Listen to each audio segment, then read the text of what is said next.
when you're in a subservient job, they can talk to you however they want to. Yeah, that's true. Because it's their kids. And you have no way to win. They always are right. Even if you're right, you still got to technically hear all of it. They can express themselves. And I learned that working at Disney World. Like when you worked at your ex-Disney? Yeah, I worked there. Disney.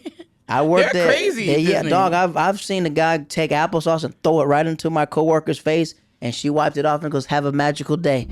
And I was like, everything I've seen that way. So I did a lot of jobs where it taught me just patience.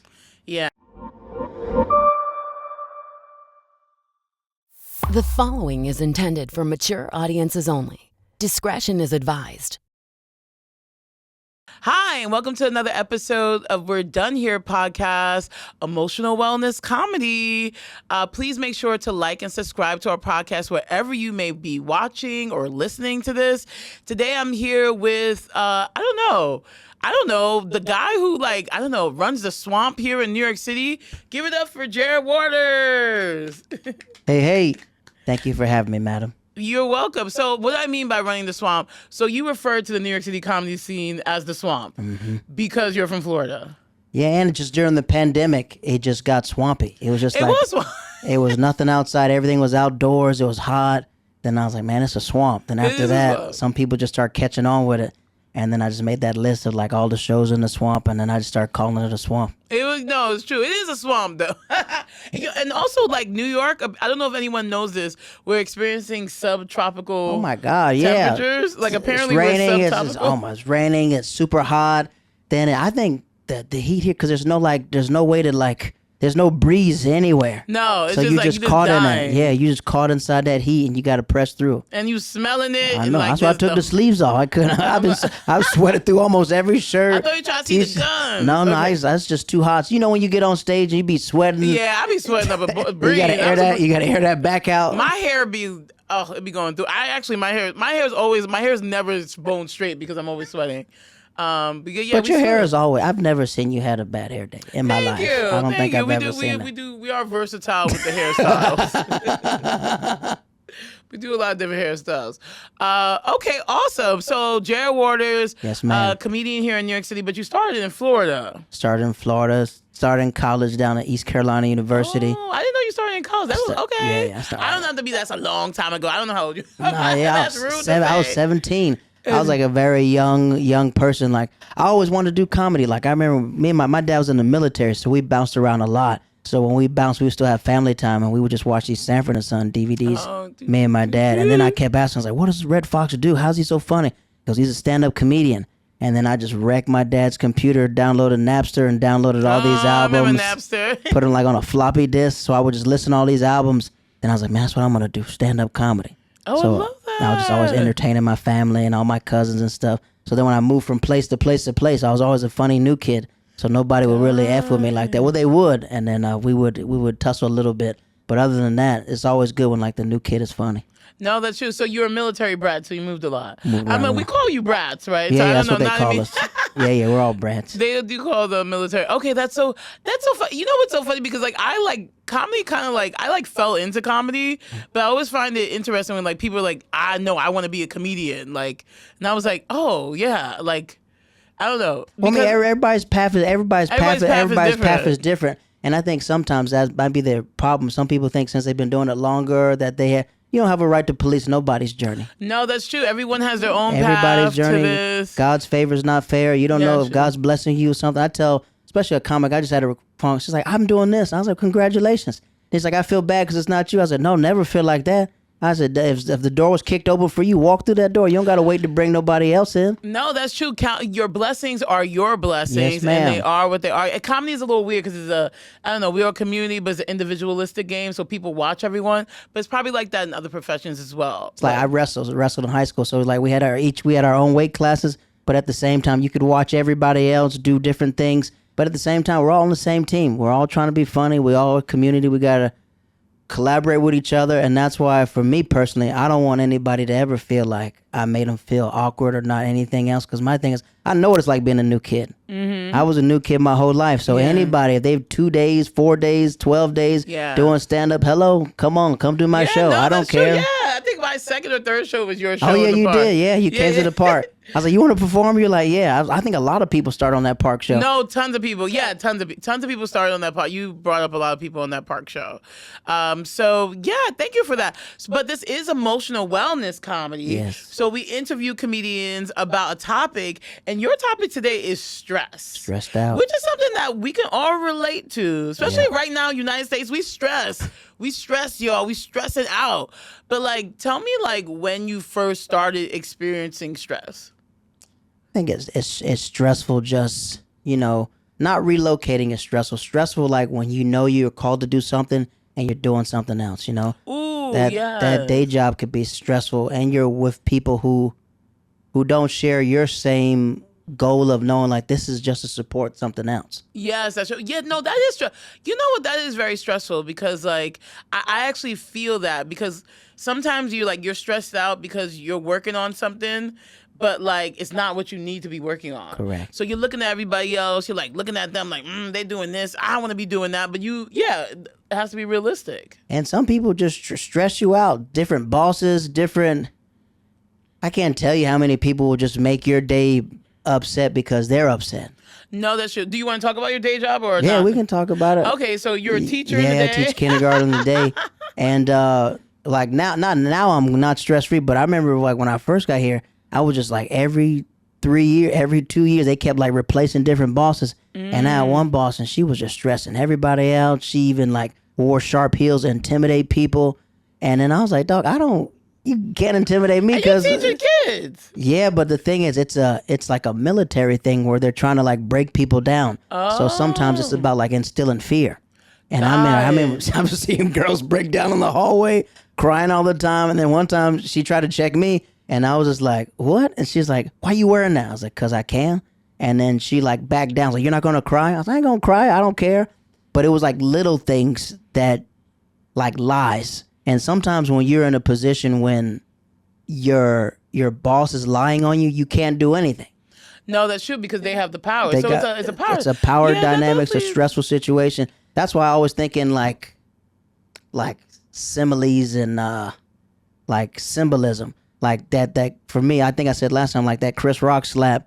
I was like, if you work in corporate America or you have any job, everybody relates to the aggressor, but we all relate to being slapped in the face by people you work with. How many times they said something stupid to you at the job and you can't say nothing because this is funding this, so you just got to take it. No, that's true. Yeah. So we have day jobs to fund our comedy dreams. Correct. Because what they don't tell you is that you actually need money to do comedy. Yeah, especially Nobody in New York tells you City. that, right? Especially in New York, you need lots of money. Well, in New York, you just need lots of money. Right, this spot pay ain't enough for health insurance or anything else. They gave us like $50, and that's a good show. Right. And that's during the week, and then on the weekends we might get $75 or $100. But yeah. Even if because Jared is known for doing lots of shows, even with the amount of shows you do, It's tax. That's my vacation money. yeah, that's true. Yeah, you still need more. So yeah, that's interesting. Stress. Any other parts of your life you feel stress? That was it. Just dog. I remember me and this. I can say it now. This lady, I don't know, she just didn't like me. That's the thing is, sometimes you can meet people who just don't like you. No, that's true. But the thing is, everything they do to make your path worse, it just makes it better.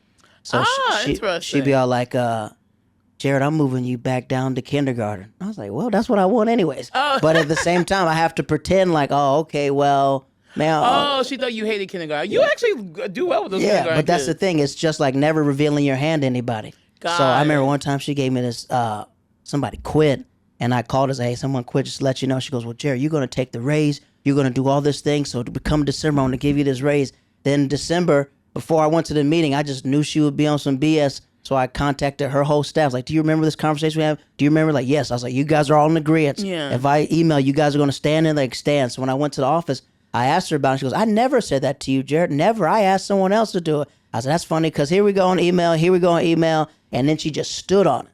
And I was like, well, I took that slap in the face. And I think that whenever you have an office party that ended that Christmas party, that's when you get the tea, when everybody's drunk as everyone's F. like, when they drunk as F. Then they admit that they were wrong. You can tell. Like, she kept bringing it up over and over again. And I was like, it's okay. Oh, You that know? makes sense. That's interesting. So a lot of your stress comes from your day job. I think for a lot of us comedians, the stress comes from. Does comedy stress you out? I mean, that the thing. Comedy is like play. I don't know. It's not play work, but I mean, so what can stress you out is like sometimes you got to realize that the things other people get, you don't know you want it till they get it. Till you realize like you can't let that stress you out because that's their path. no. And You there's a know? lot of non-comics that watch the show. So just to let you know, non-comic people, or we call them laymen. I don't know. Civilians. Civilians. Someone said we shouldn't say that. It's like y'all is not veterans. But anyway, I was trying to figure out another word, but civilians is the word because we do live in a weird ecosystem. A comic's career is based on what they get. So either they're getting passed at certain clubs, which is really really important, and people think it's so easy to get past the clubs. It's not. It's super competitive, especially in like New York City. Or they get a TV show, or they get a competition, So that's what we mean by getting things.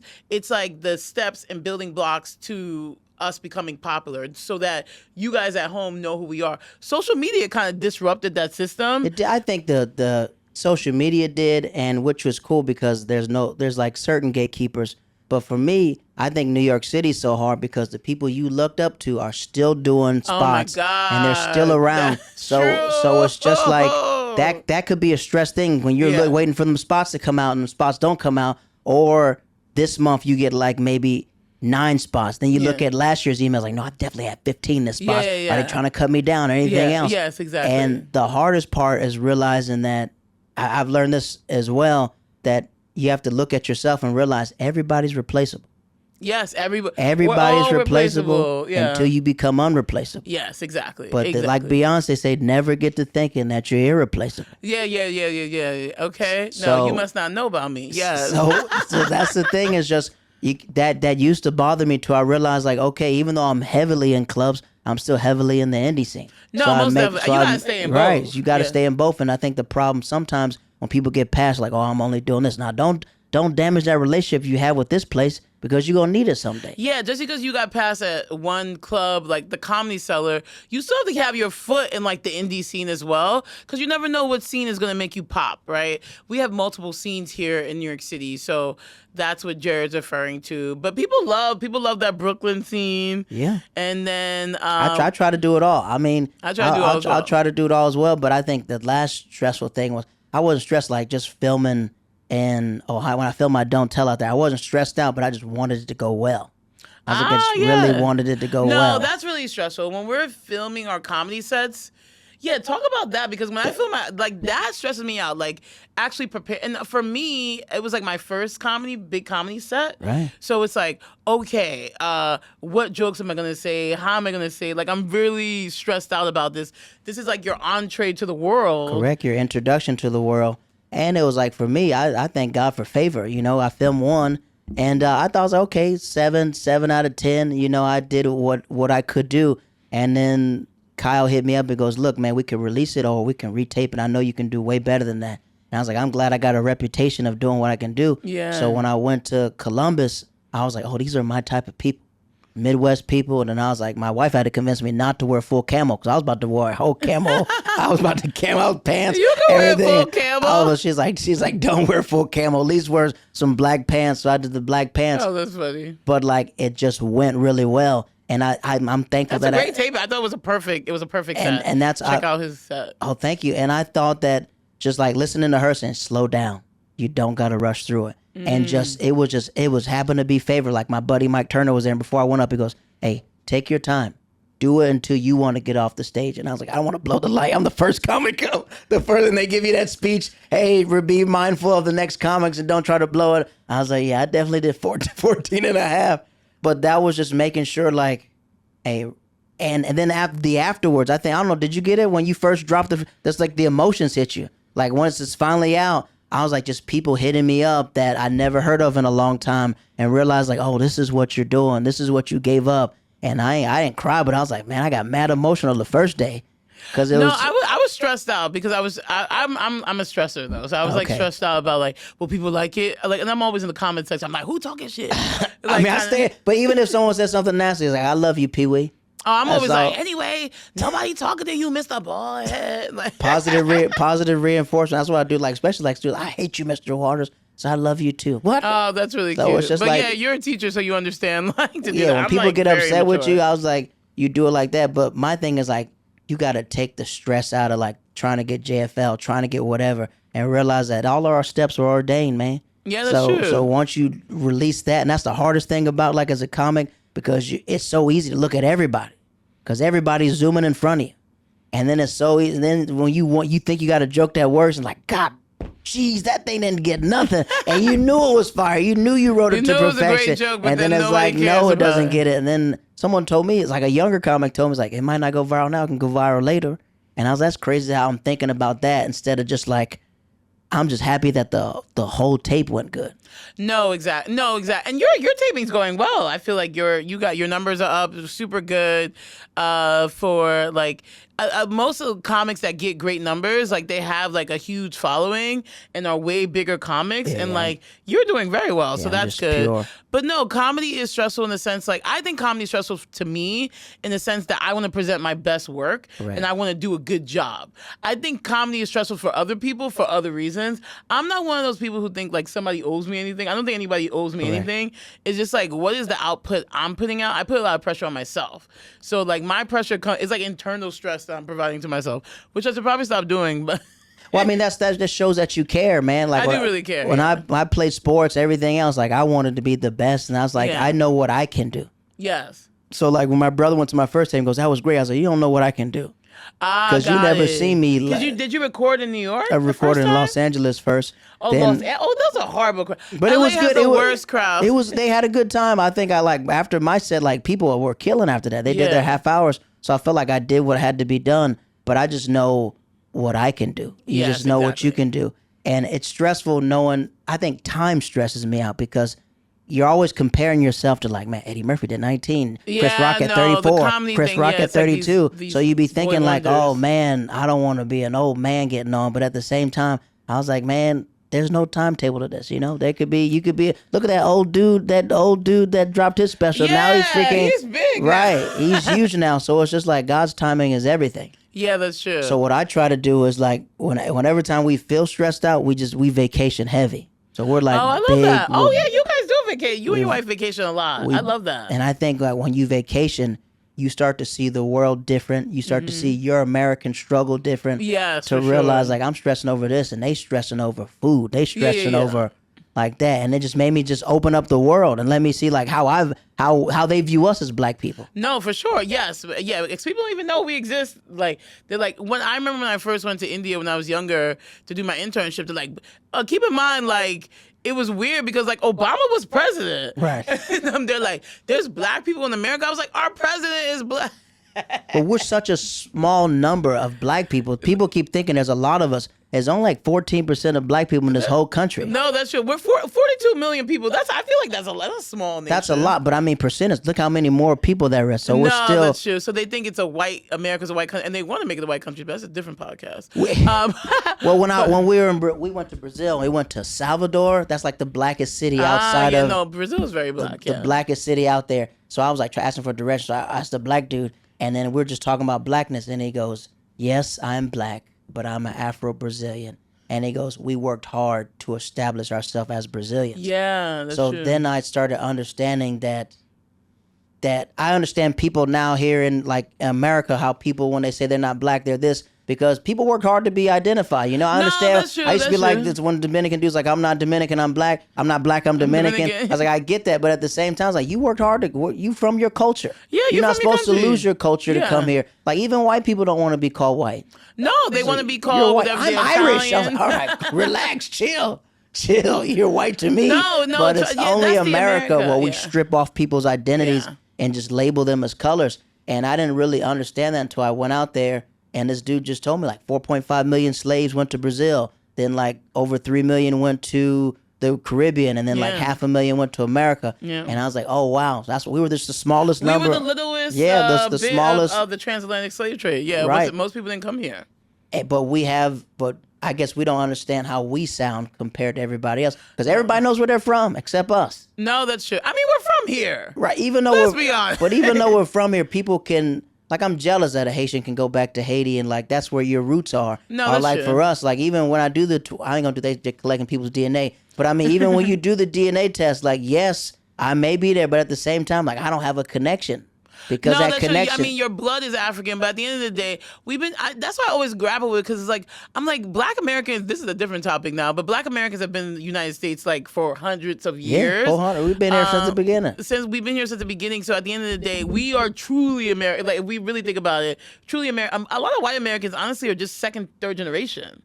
Correct. And President Trump is a third generation American. His grandfather, his grandfather came from like Germany, right? Yeah, okay. He's not even an immigrant like over here. We've been here our parents have been here forever. Well, my dad's Liberian, but that's a different story. But the Liberians were correct. Here first. Or you can think about it like this, about just Black Americans have created a whole new genre of culture. We created jazz. We created all this music because we had to make it from what was established here. But it makes you like understand, like, oh, that's why it's stressful being like a Black entertainer, because Black people hold on to their entertainers. Yes. So it's like it's hard to be a newer comic because like we love Cat Williams, we love this. Okay, but you can love somebody else. No, that is true. I do think as a Black comedian, I don't know, I have a different perspective from being a Black woman comedian, but being a Black male comedian, there is so much legacy, and Black people specifically move very slow. They hate new blood. Whereas I feel like white comedians, like they're looking for the young, who's the new. Whereas Black people, they will keep you touring until you in a wheelchair. Like, you saw Lunel, she did her special sitting down. And that was her first special. And like, Lunel, she's in her 70s now? 50s. But wherever she is, but it's just like Black people have a hard time releasing the old and embracing the new. No, we do not like the new. Until you realize, like, oh, this is new art, this is new everything else, because we're so used to holding on to our stars. I mean, we don't have that many. We don't have that because many. They don't get the accolades. I think we do that because we feel they don't get the accolades they need from society. So we're gonna, I don't know, we hold on to them and give them their props. Or we just don't let people take down our stars. You know, it takes either the FBI to take them down. No, that's true. People gonna still be like, free so-and-so. Like, right. Come on now. But look at, like, I was like a Michael Jackson, how he bought that catalog and how they were so mad at him by night. Oh, the Beatles catalog? He bought, but then when they had to do a joint venture with Sony, they gave him half of Sony's catalog just to have a piece of that. And then he gave Little Richard back his publishers. Yeah, Michael was, So it's just like when you think about stars, we don't let go of stars. We don't let go of anything else. So it's really hard for a newer artist to like bubble unless you're great. That's why for Black comics, you have to be great. You have to be great. There's no mediocrity. That's why it's stressful. Great. It's stressful being a Black comic because you can't just do a mediocre set. No, you gotta be great. Right. Like, look at Hannibal, how many people he's influenced. And look at all, like, he had to create a whole new wave of like comedy that people are doing versions and different things of that. So it's like being a Black comic is stressful because at the same time you want to make sure you lift up your race, but at the same time you don't want to be too stupid, you know, but comedy's supposed to be silly. Comedy is silly. And like, I don't know, it's like as a Black person, it's like you're trying to always say something profound and do this. Yeah, I think there's a lot of stress on Black comics just to be great. Black entertainers probably there's a lot of pressure on Black people in general to be great. And not get in trouble, not do anything. They told us that we weren't great. That's a fact too. Yeah. So yeah, that is stressful. Well, what would it be like as a Black woman, since I'm not a Black woman? Well, so Black I know. women. So it's weird because this whole thing about women aren't funny, but I think Black women are probably the funniest humans on the face of the planet. Correct. And then but the Black women comics actually don't get the recognition because when you think about diversity and when people talk about diversity, they'll have the one Black guy, but there's no women to be found. They act like we don't exist. They literally act like we don't exist, and like they don't. And Black male comics don't put us on. Whereas it's funny, like, even the white guys, they always make sure they have their one little white girl on. Like, you know what I mean? Right. But you will see a flyer, it'll be all Black men. And that'll be fine. Because, like, this is the diversity. And it's like, where the hell are the women? Where the women There's tons of funny women there. And then it's like, it's almost like the Black men have to get theirs before we get ours. It's like, nah, we stepping over you. To get ours too, because I don't understand, like, there's this weird dichotomy between Black men and Black women because we do live under a racial hierarchy, whereas like we feel like we have to uplift Black men, but nobody's uplifting Black women. Like, the only people that uplift Black women occasionally is like you get some white savior person that comes out of nowhere. But like our own does not lift us up because like it's like, oh, we need to highlight these male voices. It's very like, we're more misogynistic, honestly, than I think white America is. And even though they created the misogyny for sure, it's like I don't know, the way we operate in the misogyny is very interesting. I look for us when we know when a woman like yourself, once you get past those clubs, we try not to waste anybody's time because we know they're get graduated to a pay scale that we want to respect their pay scale. You know, but at the same time, when you hit them up, it's like there's not a lot of black women. So once you elevate, you have to find the next one or find something else. And I think there's an issue with just black. I think black people have taken this Jack and Jill. How do I say? Trying to say like philosophy. This Jack and Jill philosophy. Like Jack and Jill. You ever heard of that Jack and Jill? Yeah, Uppity Black Club. My friend has got her kids in there. But it wasn't. but in the beginning, it wasn't supposed to be like that. Okay. It was just all these upper class black people, and they had all these kids in these white schools, and they wanted their kids to meet other black people kids, in their society. So they started making these things, and it was for people to connect with each other, network with each other. And I think it was a good thing. Then they started the bourgeoisie, where certain black people couldn't come in. But I think a lot of black comics or black people in general, wherever you work at, people have taken this Jack and Jill construct and been gatekeeping white spaces. Yeah, they do. It's like the black comic in the white space is gatekeeping from other black comics. Yeah, like, dog, when I'm in, I want everybody to come in. Dog, when I get into a party, I want to be there with my friends. I don't want to be the only person in here not doing that. I want my class with me. Right, and it's just like, I understand that people aren't in your class, but you should be welcoming to the next class because the next class going to remember how you treated them. Yeah, no, that's definitely true. And going back to your original point, because being a comic is very stressful, and that kind of adds to it. How living in New York City, the greats are here. Yeah. And they're still getting booked and they're still working. So we're literally competing. We're in competition with them. And how are we going to be in competition with some people that have been doing comedy for 20, 30 years? And it oozes out of their veins, too. And it oozes out of their veins. But they still haven't even made it big. They're not like, because it seems like if you're not Chappelle, if you're not Chris Rock, like, you know what I mean? Or you got to find out what making it is to them. You know, I don't know what making it is to them, but I feel like some of them do gatekeep. They close the door. That's a fact. And if they made it, they wouldn't be closing the door. They would have opened the door. Like, does that make sense? You know, I does make sense. So it's interesting. It's like, in my head, you've made it, but in your head, you haven't made it. So you're being gatekeepy in this white space that doesn't make I look sense. at it like this. Monday through Thursday is when all the big dogs eat the food because that's when they're here. Thursday through Sunday is when everybody goes on the road.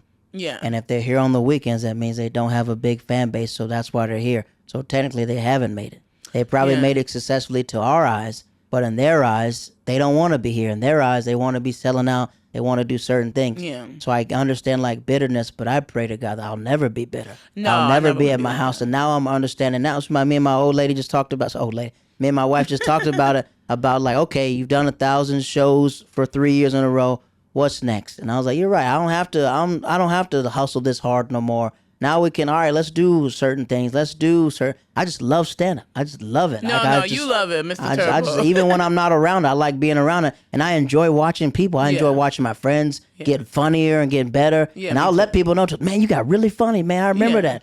So now it's just making sure, I just want to make sure that I'm a portal to something.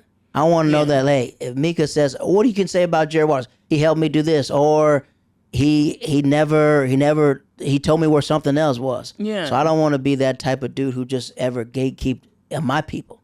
No, me neither. And I don't operate in gatekeepy. No, you share information all the time. No, I'm like, here you go. You ask me one question, I'll give you 5 answers. I'm very much like that. But I think that attests to your field of being your what you do on the day. Yeah, that's You're true. not scared of. A lot of people are scared of rejection. No, I'm not scared of rejection. I'm a fundraiser, so I'm like, But a lot of comics are. They won't ask. Yeah, I'm always. They won't ask for anything else, and they're always wondering why. So you didn't even ask to get into the door yet. You don't even ask where nothing is. Yeah, it's like you didn't ask somebody any questions, so you can't get none. Correct. So yeah, no, I do think that's it. But also, like, resources aren't limited. Correct. And there's the thing about comedy, entertainment. There's always a next thing. There's always something popping up. Even the way how we see comedy right now in this like American landscape, like I'm like future thinking, things are changing. Correct. So like, you can't gatekeep something because when that goes away, what do you have? And you don't know who's going to be at that next thing. Going to be remember how you treated them. And you've been to Europe. They're completely different out there. Oh yeah, I was like, how many half times y'all gonna have? And I was like, they did like a half to another half. They do so many halves. And also the European comedy scene, the New York Times wrote an article on the other day. It's blowing up. And they're funny too. And they're getting they was not funny like that a couple years ago, but they get a lot of stage time. Everyone's over there on vacation, and they're crushing those crowds. my buddy Udi Styler, and I was like, man. Oh yeah, he's so funny. So I called him to say congratulations. Yo, congratulations on the JFL. He goes, where did you find that out, man? I was like, it's in the paper. It's over here. It's like, hello, we see it. It's a big deal. Yeah. But just knowing that he sold out the what's that big space next down? The Gramercy Theater. No, it's crazy because like I had met him in London, and then I saw him this summer. He's opening up for Leslie, and I was like, "Oh, you opened it for Leslie? I'm deaf coming through." And I went with Humberto Soda and Kemba Bob, who's another American turned British comic, and like he killed, opened up for Leslie Jones. Then he got New Faces, and then like he did a tour here. He's selling out. I was like, yes, like. And I realized that the comics over there, they're not smarter than us, but they just know more about the world because everybody knows where they're from. But like when we get here, we're just like, you from Texas, Georgia, Florida, California, da-da-da. But they know specific stereotypes and specific areas. Are you East African? You West African? Yes, they you're know Caribbean, that stuff. you're that. And I was like, man, so when I got over there, I was like, man, I got to polish up what I know. No, and then it's funny because I actually have a little story about like I was in London last year. I was in Brixton, and I was where the blacks are. Exactly. I was doing the Chitlin circuit in London, right? So I was doing the urban scene in London, which is totally different because I was with these old West Indian ladies. And keep in mind, I did 2 shows. The show one night before I had killed because it was like younger people, mixed crowd. Then they gave me an after church service. It was all Caribbean ladies. And the thing about it is, I could do that here because I can lean on my New York City sensibilities. But in London, I have no idea what the local context is. I mean, I do, but not like they do. So as soon as I said one curse word, I had lost them. I was doing a 20-minute set. I was like, why was I cursing in front of a bunch of old ladies? And I had nothing to like back me up because I had no context. So I had to lean on my material, which is like worldly, but it's not specific to them. And with old people, especially old black people, you need to talk about them, and you can't be cursing. So I was like, look at me bombing in Brixton. You can't be cussing, and everybody relates to God.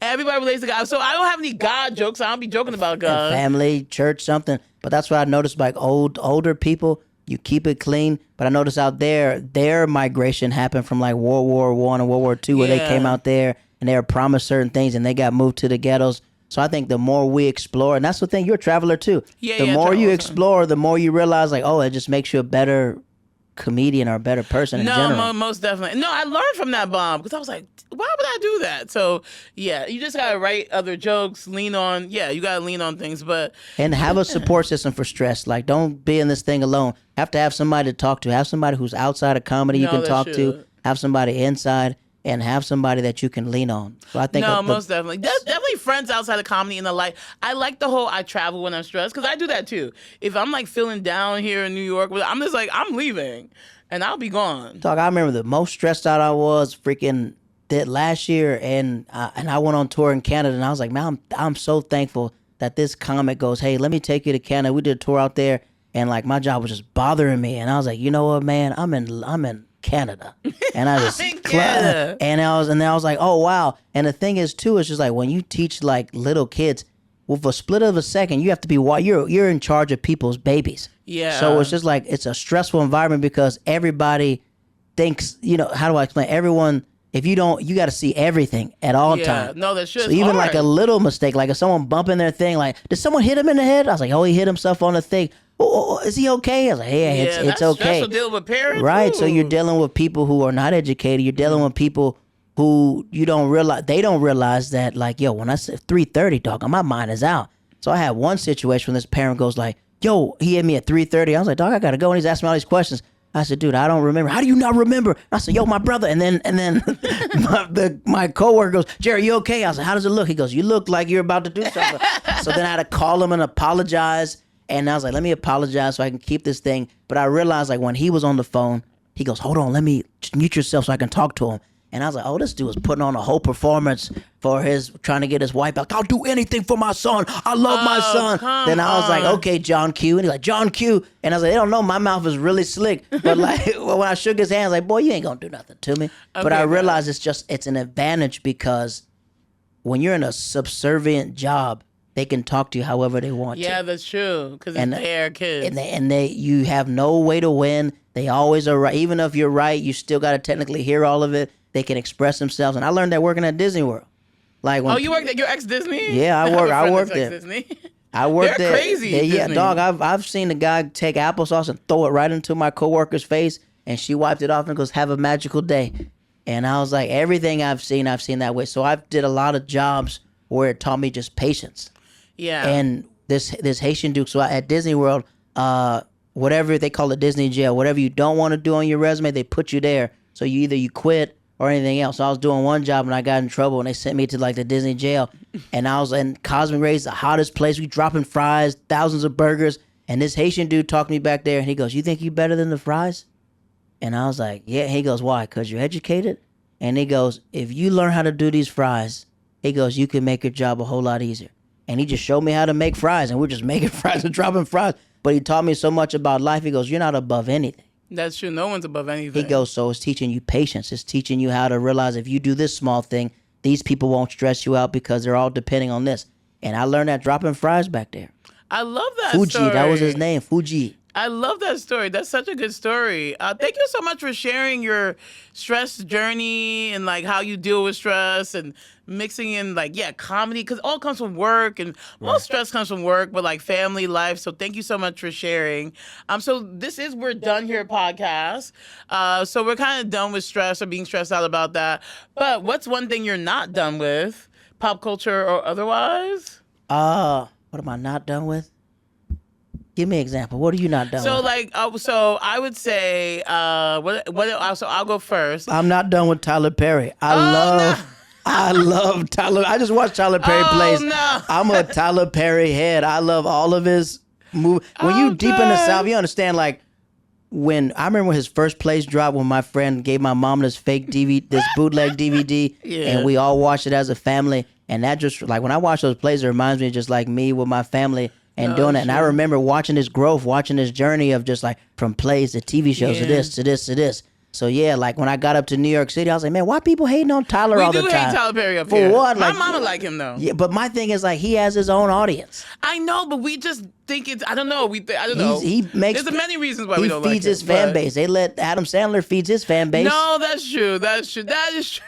And they don't be dismissing like that. So my thing is artists for everybody. So I realize it's true. like sometimes I feel like it's a Southern Midwest thing where like this is true art. Dog, funny's funny. No, funny. It is entertaining. We just don't like to be lowbrow. We don't like the. But I mean, good. that's who he's making it for a certain amount of people who can relate to that. And I've been to Radio City Music Hall 4 times. I've seen Dave, Chris. I've seen concerts, Kendrick Lamar, and the best person ever seen at Radio City was Tyler Perry Medea's farewell tour. And I laughed. Tamala Man sang "Take Me to the King." No. And when we left out of that theater, this white dude walked up and goes, Was there an Obama meeting or something? And I was like, what? And I didn't realize all these black people just flooded out of Radio City. It's like, was there church in there? And I was like, no, it was Tyler Perry in there. But yeah. No, Tyler Perry, no, that's true. He is a billionaire, which is crazy. Hey. Off those money. No, that's true. You're not done with Tyler Perry. You know what? Props to you not being done with I'm gonna send him one of my scripts. Yeah, if you see me a show on BET Plus, they say Jared made it. That's all you gotta say. No, that's true. He's well with I love that. That's hilarious. So what I'm not done with this week is actually I'm not done with Rihanna. And now this is weird. What'd she do? She didn't do anything, but like my thing is like I'm not done with Rihanna in the sense that like I used to love Rihanna and I was like waiting for her to drop another album, and she's not gonna drop another album. 3 children. I know she got 3 children, but here's the thing: I am not done with her because like she owns all my underwears and all my makeup products. So at the end of the day, I'm not done with Rihanna. She does like all my lotion I put on. That's all her. Lipstick is good. Her skin stuff. I'm wearing the Fenty Red. Facts. Like that's my stuff. I'm wearing her mascara. I wear everything Rihanna. And then the underwears is hers too. So even though Rihanna's not coming out with music, I'm not done with her because like, yeah, that girl's getting money from me no matter what. Yeah, man, she reinvented herself. Yeah, she did. Reinvented herself. That was the last album. No, you'll get a. You think? She's gonna drop a Caribbean album. I hope. She's gonna do a reggaeton. Not reggaeton. Reggae. What is it? Dancehall. I think she's gonna do a dancehall album. Maybe. She had people like audition for her, but she had 3 kids. She did have 3 kids. Every time you see her, she's pregnant. And I love that for her. I'm not done. A lot of people are like, "Oh, Rihanna, like I don't know what she's doing. She's not dropping music." I'm like, it's okay. She's still getting my money. She's keeping me with nice underwears and nice lotions. And she lives in New York City. She does? I thought Yeah. I didn't know she lived in New York. Oh yeah, because what's his be name? He be in Her man Harlem, lives yeah. there. Oh, he got her. Okay, she was living in London before she met him. Well, he brought her back here. Okay, keep it real, yes. He dove to her out of a courtroom. I was like, see, never get with a Harlem boy. Never. he dove in her lap. Like, Never get with a Harlem. I will say that's one thing. Anyway, okay, great. Where can I guys find you? You can find me on Instagram, Mr. Waters. If you see a black man on a horse, that's me. TikTok, Mr. Waters. Facebook, Jared Waters. And if you're on YouTube, type in my special. The South is very progressive. It's actually progressive on YouTube right now. My Don't Tell special. Thank you so much, Jared Waters. Thank you, Miss Meka Mo. Thank you. My name is Meka Mo. This has been another episode of We're Done Here. We'll see you next time.